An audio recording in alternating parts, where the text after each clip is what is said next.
bingung lagi, tidak, kembali tenang hatinya. Setelah Abimanyu dicapa, sudah nggak gelisah lagi. Hampir saya kayak gitu ya. Oh, alhamdulillah saya sudah disapa sama bestiku gitu. Apa kalau laki namanya? Besti atau apa? Ya, besta. Ya. Selang beberapa waktu berikutnya yang belum turun juga gitu ya. Beliau kembali gelisah dan naik ke gunung lagi. Lalu malaikat Jibril menampakkan seperti yang tadi yang kedua. Nah, ini berikutnya akan datang wahyu yang kedua. Apa wahyu yang kedua? Turunnya wahyu kedua ini sebagaimana diriwayatkan Imam Bukhari dalam sahihnya, Rasulullah bersabda, tatkala aku sedang berjalan, tiba-tiba aku mendengar sebuah suara yang berasal dari langit. Aku mendongakkan pandangan ke langit, gitu ya. Ada suara dari langit dan aku mendongakkan itu begini, mendongakkan ke langit. Ternyata di sana ada malaikat yang mendatangiku, malaikat yang sama yang mendatangiku di Gua Hira. Siapa? Jibril. Sedang duduk di sebuah kursi menggantung di antara langit dan bumi. Oh, kalau kita dinampaki seperti apa? Seperti kayak gitu, takut enggak? Tiba-tiba di atas, ya, di atas sana, di atas sana ada orang yang duduk di kursi, tapi kursinya ngawang. Apa ngawang itu? Terbang, ya, terbang. Anak-anak takut nggak kira-kira? Lari gitu ya. Ya. Aku mendekatinya hingga tiba-tiba aku terjerembab ke atas tanah. Terjerembab itu apa? Jatuh gitu ya. Kemudian aku menemui keluargaku dan kukatakan, selimuti aku, menggigil lagi. Selimuti aku. Berarti pada saat itu Rasulullah dalam kondisi minta terselimuti. Disitulah Allah menurunkan ayat atau surat, yaitu Al-Mudaththir ayat 1 sampai 5. Ada pula yang mengatakan ayat 1 sampai 7. Dan setelah itu wahyu datang secara berturut-turut. Ya ayyuhal mudaththir, gitu ya. Apa artinya? Hei, wahai orang yang berselimut. Nabi kita kan sedang berselimut, minta diselimuti sama istrinya. Ya ayyuhal mudaththir, hai orang yang berselimut, katanya. Kum fa'andir, suruh berdiri, bangunlah, berilah peringatan. Disuruh bangun dan memberi peringatan. Warabbaka fakabbir. Apa artinya? Dan Tuhanmu agungkanlah. Nah, itu biasanya fakabbir itu kayak Allahu Akbar, Allahu Akbar. Akbar itu kan kabir toh. Allah yang maha besar, Allah yang maha besar. Jangan keliru, Allahu Akbar, Allahu Akbar. Keliru, bacaannya keliru. Itu nanti artinya beda. Apa? Artinya nanti bisa jadi artinya berbeda. Ya, kalau nggak salah beduk ya artinya ya. Ya, lalu warob, ya, wasiyabaka fatohir, wasiyabaka fatohir. Pakaianmu bersihkanlah. Disuruh bangun, disuruh memberi peringatan. Tuhannya yang agungkan, suruh mengagungkan, lalu pakaiannya disuruh membersihkan. Warujza fahjur, dan perbuatan dosa tinggalkanlah. Wala tamnun taksir, ya, dan janganlah kamu memberi dengan maksud memperoleh balasan yang lebih banyak. Biar aku tak ngasih Rizka, biar nanti aku diberi banyak nanti sama Rizka. Nggak boleh, ya. Biar hari ini, sore ini aku tak ngasih Rizki, biar nanti Rizki juga ngasih aku gitu. Nggak boleh gitu. Berharap ngasih ya ngasih gitu ya, ikhlas. Ini bro, tak kasih bro. Ini sis, tak kasih sis. Ya sudah, dikasih tanpa berharap balasan, tanpa berharap balasan. Dan ayat yang terakhir, wali rob baka fasbir, wali rob bika fasbir, dan untuk Tuhanmu bersabarlah. Itu wahyu yang kedua. Wahyu yang pertama apa tadi? Al-Alaq ayat 1 sampai 5. Lalu ada lagi yang kedua, Al-Mudassir ayat 1 sampai 5. Ada yang mengatakan sampai 5, ada yang mengatakan 1 sampai 7. Yang di situ Rasulullah sedang berselimut, suruh nyingkirkan selimutnya, suruh berdiri, suruh memberi peringatkan kepada siapa? Kepada orang-orang. Disuruh membersihkan dirinya, gitu ya. Lalu disuruh menjauhi dosa-dosa, ya, dan disuruh tadi itu dipesan kalau memberi sesuatu tidak berharap dibalas. Nek ngasih ya ngasih sudah, nanti balasannya kita serahkan kepada Allah. Nah, itu ayat yang kedua. Ini besok tantangan. Besok mudah-mudahan, ini besok minta izin ya, karena besok ada kegiatan. Berarti hari Kamis ya. Hari Kamis. Mudah-mudahan bisa juga ya. Ya. Jadi nanti Ustadz Basuni tantang untuk anak-anak. Boleh menghafal yang wahyu yang pertama, boleh menghafal wahyu yang kedua. Nanti hadiahnya apa kemarin? Kulkas tanpa pintu. Apa kulkas PM tanpa pintu itu ya? Oke. Ya, hadiahnya gitu ya. Ya. Baik, berikutnya. Sekarang cara turunnya wahyu. Cara turunnya wahyu.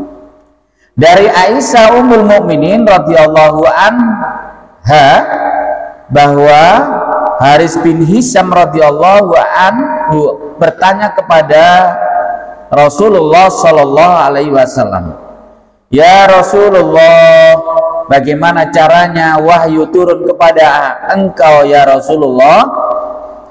Rasulullah pun menjawab, "Kadang-kadang wahyu itu datang kepadaku seperti bunyi lonceng." Kayak apa loncengnya bunyinya? Teng teng teng teng teng teng teng teng teng teng teng gitu ya. Kalau es krim, ding ding ding ding gitu ya. Kalau bakso,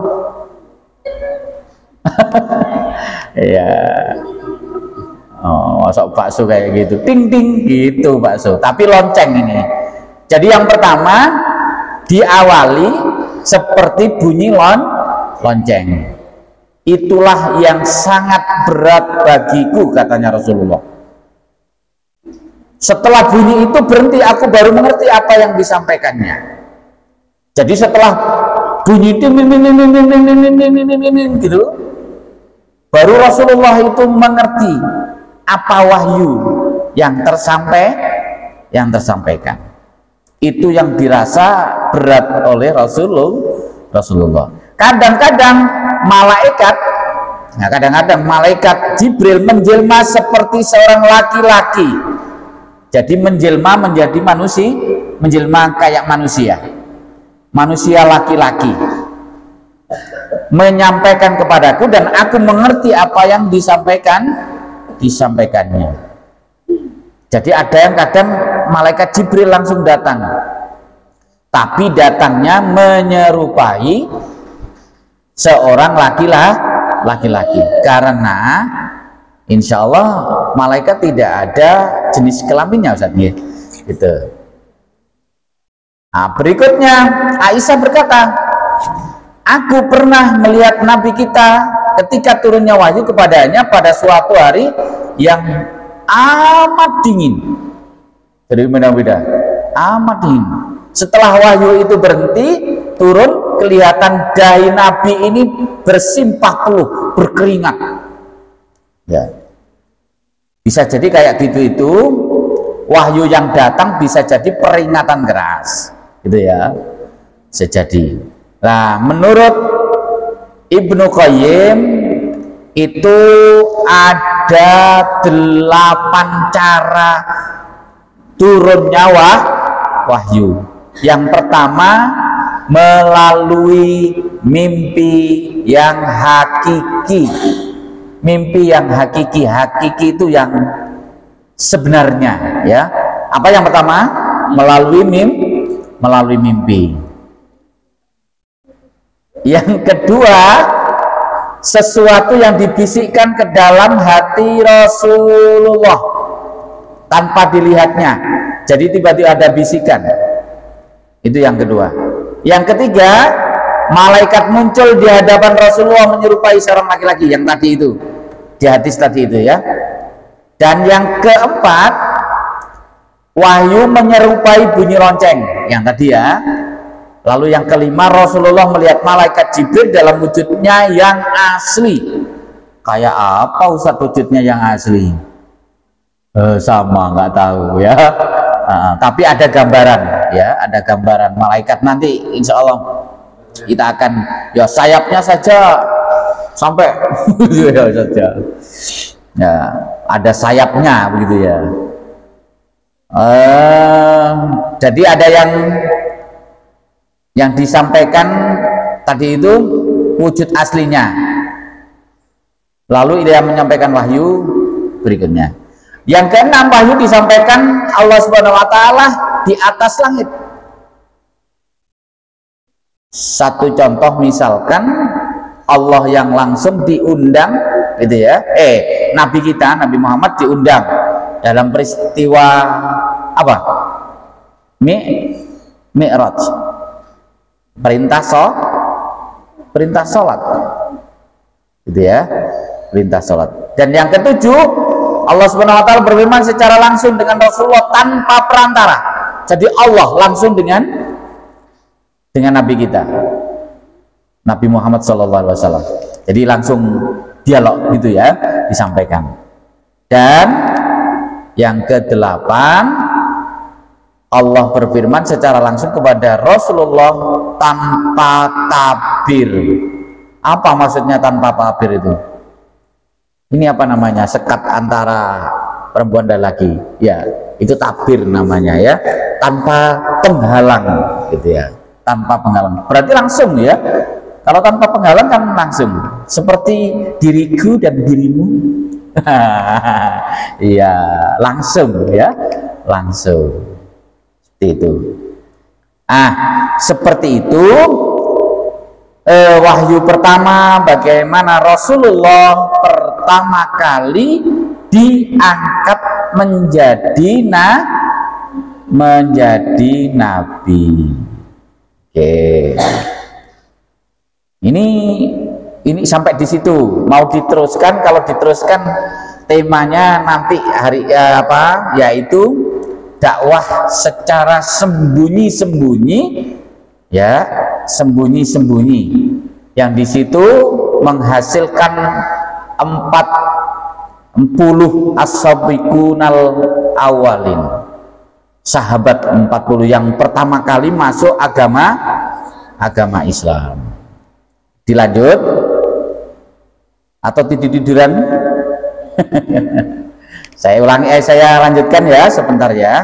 Insya Allah tidak sampai kayak kemarin yang kebablas ya. Ya.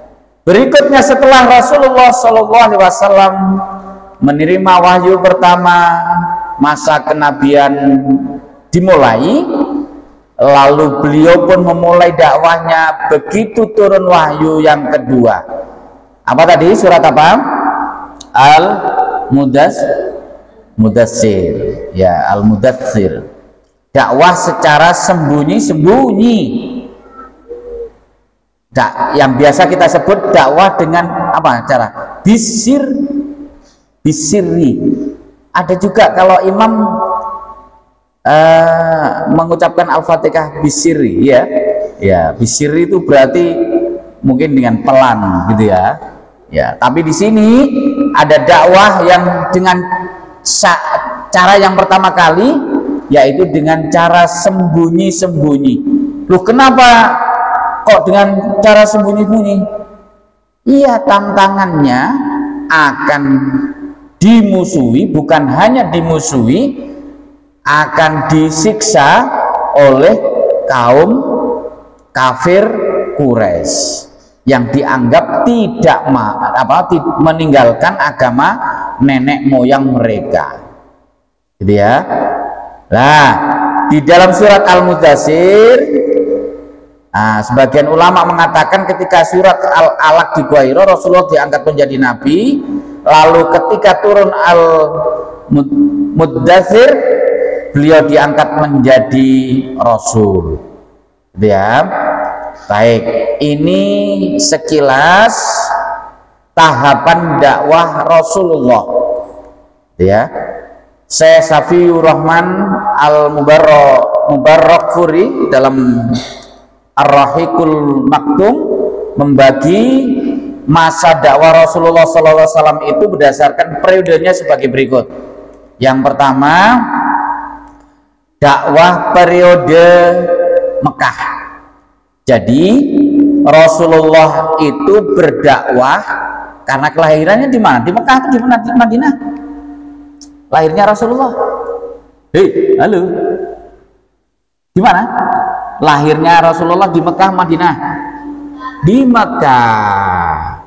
Lahirnya di Mekah, diangkat menjadi nabi dan rasul, setelah itu berdakwah di Mekah selama 13 tahun.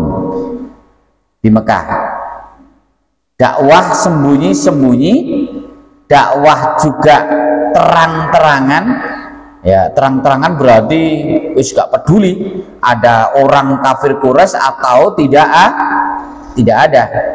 Dakwah di luar Mekah. Lalu periode Madinah itu selama 10 tahun. Saya tanya sekarang, Nabi kita itu meninggal pada umur berapa sih? Umur berapa? 60 berapa? Nih, Pak. Kalau diangkat kalau nikahnya umur berapa? 25. Diangkat Nabi umur berapa? 40. Dakwah di Mekah 13, berarti umur berapa? 50 apa 50 telok? 53. Ditambah lagi dakwah di Madinah 10 tahun. Berapa berarti? 63 ya. Oh iya, tadi 13 tahun ya. maaf. Tadi Ustaz Basudi menyampaikan berapa tadi? 15 ya. 13 tahun ditambah 10 23, ditambah 40 berarti 63. Wafatnya Nabi kita yaitu berumur 63 tahun. Ya. Jadi itu peletakan dasar masyarakat Islam. Insya Allah nanti akan kita lanjutkan secara detail lagi bagaimana dakwah Rasulullah Shallallahu Alaihi Wasallam. Mudah-mudahan kita semuanya dapat mencontoh apa yang dicontohkan Nabi kita Nabi Muhammad Shallallahu Alaihi Wasallam. Amin ya Rabbal Alamin. Itu saja yang mungkin dapat Ustaz Basudi sampaikan. Kita akhiri dengan membaca hamdalah.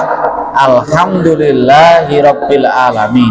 Subhanakallahumma bihamdika asyhadu an la ilaha illa anta astaghfiruka wa atubu ilaik. Wassalamualaikum warahmatullahi wabarakatuh.